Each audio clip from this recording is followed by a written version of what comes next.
mahiwaga nga mati papakalo. Aray ko! Pagbabalik. Back to you, Direk. Sino nga ba pinakamayaman? Siyempre, mga hari at reyna yan. Sa ngayon, ha? Sa ngayon, nandyan sila... Jeff Bezos, di ba? Elon Musk. Yan, Si Elon ba? Isa sa mga pinakamayaman. Tingnan ko nga. Alam ko, Jeff Bezos. Amazon. Ayan, kasali si Jeff. Si Mukesh Ambani. Teka lang, ano yan? Indian? Yes. Yung telco yan, may-ari telco. ng Ansilia Mumbai. Yan ang pinakamayaman yan? Itong tatlo na to, Elon Musk, kasalukuyang pinakamayamang tao. Pangalawa itong si Mukesh Ambani. At Jeff Bezos. May-ari ng Facebook. Yes. Kasali rin. Si Mark Mark Zuckerberg. Sa Pilipinas, pinakamayaman, Enrique Razon. Pangalawa ba si Villar? Villar at Pangalawa. Manny Pacquiao. Isa rin niya si pinakamayaman. Manny Pacquiao. Isang laban lang. Bilyon agad yung earnings. Ang tanong, bago itong mga nakalista na ito, may mga nauna pa. Noong unang panahon, ibang klase ang yaman. Hindi pera usapan. Kapangyarihan. Ang yaman ay nakadepende sa lakas ng militar, yung armed forces. Yan. Pera, ginto, teritoryo. Diba? Mga kingdom, mga ganyan. Kasi itong binanggit namin kanina, sa pera yan, $1 billion. Tama. Ang bilangan dyan. Balik tayo, thousands o hundreds of years ago. Iba ang sukatan. Sukatan ng yaman may kasamang teritoryo, may kasamang sundalo, soldiers mo, ilan? Nasasakupan mo, gaano kalaki? Ilan ang ginto mo? Sino nga ba yan? Eto, Papa Jeboy, sa kasaysayan. 14th century. Itinuturing na pinakamayaman sa kasaysayan, tinatayang mayaman siya ng humigit kumulang 131 billion.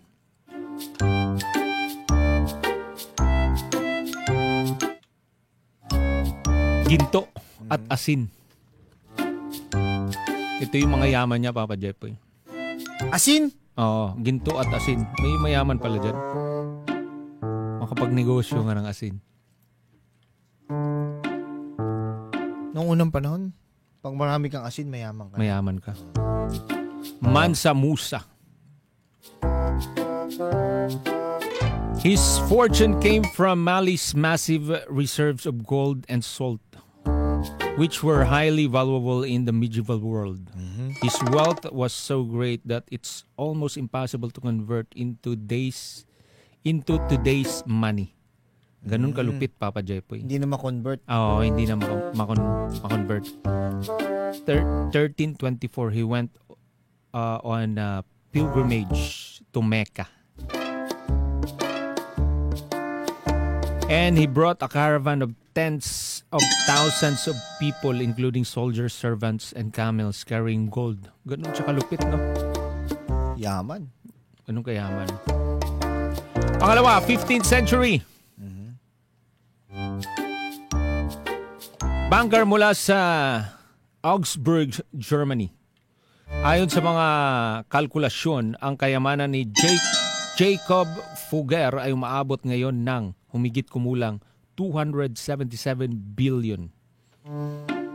Isinulat na siya ay ang may-ari ng mga estrukturang tulad ng Fuggery, Fugger Hauser sa Augsburg, Ito ang ilan sa pinakasikat na matitirhan ng pamilyang Fugger. Ano ba pinakamayamang bansa ngayon? Switzerland? Switzerland? Alam ko ano. China na yata eh. Pinakamayaman? Hmm. Hi, Siri.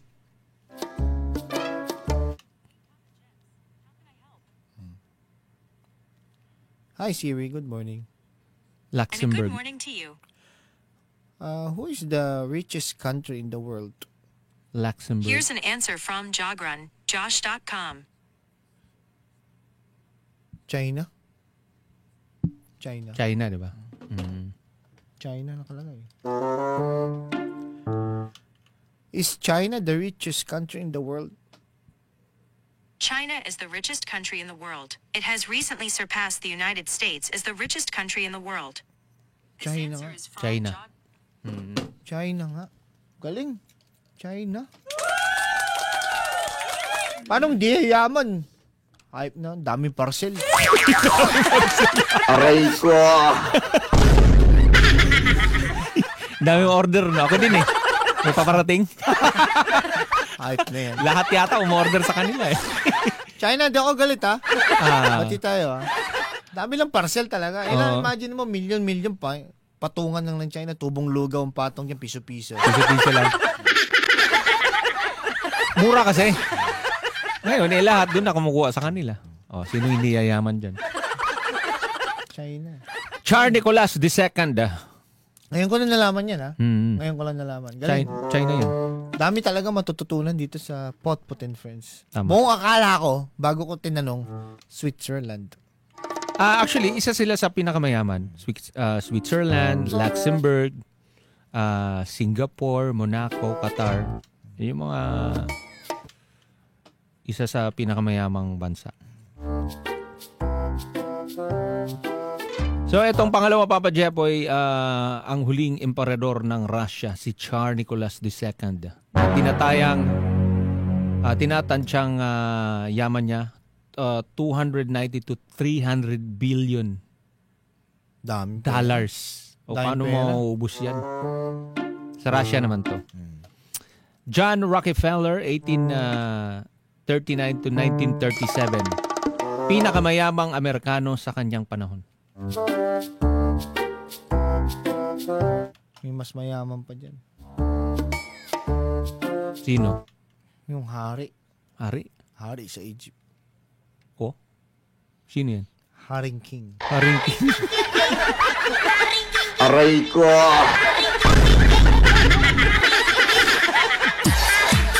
Pakayaman ni Haring King. Hari na siya, king pa.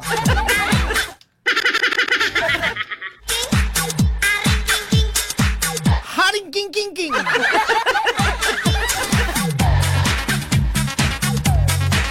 Napakayaman.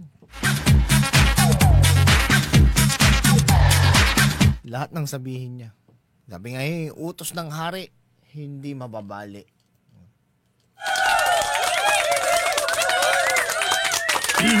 At ito, Papa Jepoy, 1892 hanggang 1976. Si J. Paul Getty, American oil magnate.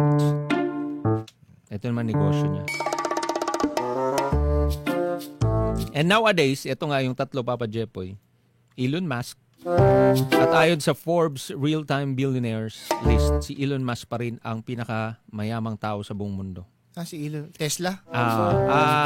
August 2025. Tinatayang nasa 401.8 billion ang kanyang net worth na siyang pinakamataas sa lahat. Sa ngayon ha. Ito, August to. Ang ilan pang tinatayang halaga ng kanyang yaman, Forbes ay nag-uulat sa higit 424.7 billion habang ang Bloomberg ay humahabol ng humigit kumulang 381 billion. May nag-share muna sa Facebook Live si Sagittarius Lin. Hello po. Ang yaman hindi madadala sa langit pero ang kabutihan mong ginawa dito sa lupa, yun ang yaman na madadala mo. Ang kaligtasan. God bless po. Salamat, Lin. Thank you. Maraming salamat, Lin. Pasensya ka na pero si Papa Carlo walang planong pumunta sa kalangit. Aray ko. Kasi meron ako sariling mundo. Pwede kayo doon ha. I-invite ko kayo. I-invite ko kayo sa aking mundo. Larry Ellison. Siya ang pangalawa sa rango na may net worth na humigit kumulang 297.5 billion ayon sa Forbes, Papa Jepoy. Alam mo ba nung unang panahon, diyan nagsimula ang yabangan? Sa pagiging... Pag ang hari ay nag-imbita.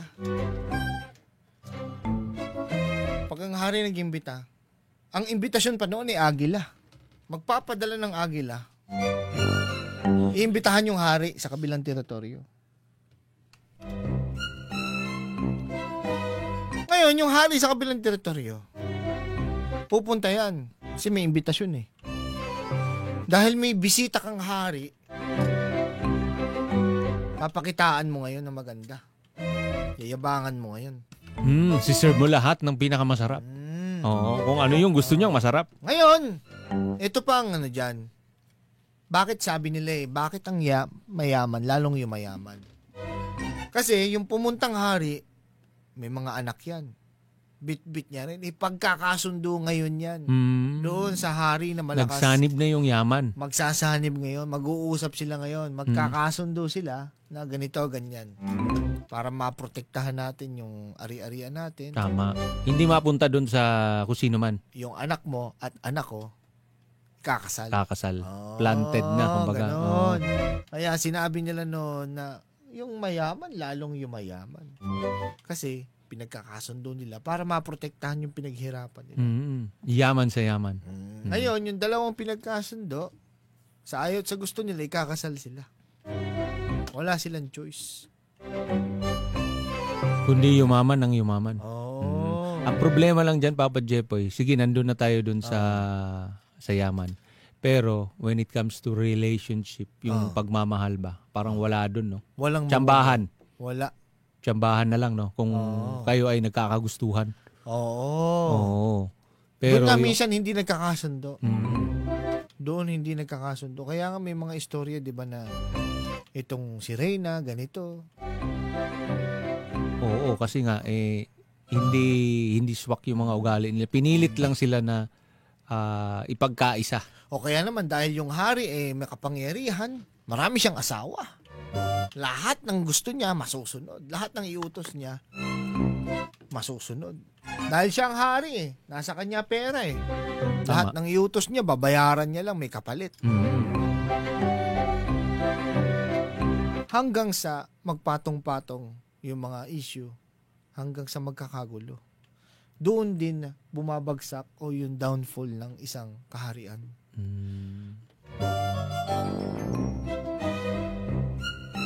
Kaya nga sinasabi nila, kahit anong yaman mo,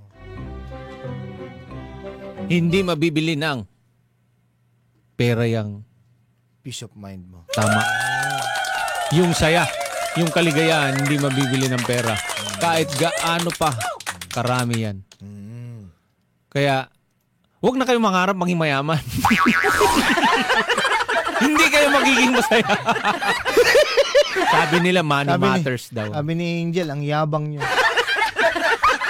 Yun nga yung pinagyayabang namin Yun na lang yung pinagmamalaki namin, yung yabang. Kasi ang yabang ay hindi nauubos.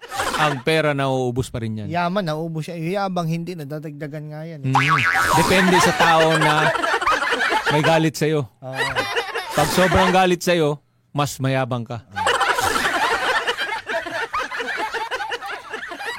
At dahil dyan, tapusin na natin to dahil kakain na tayo. May handaan dito. Maraming salamat.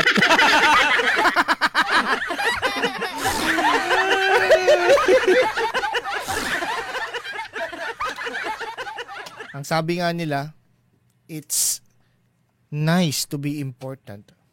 But it's important to be nice. Yun. Barangay LS 97.1 97.1 Forever Number 1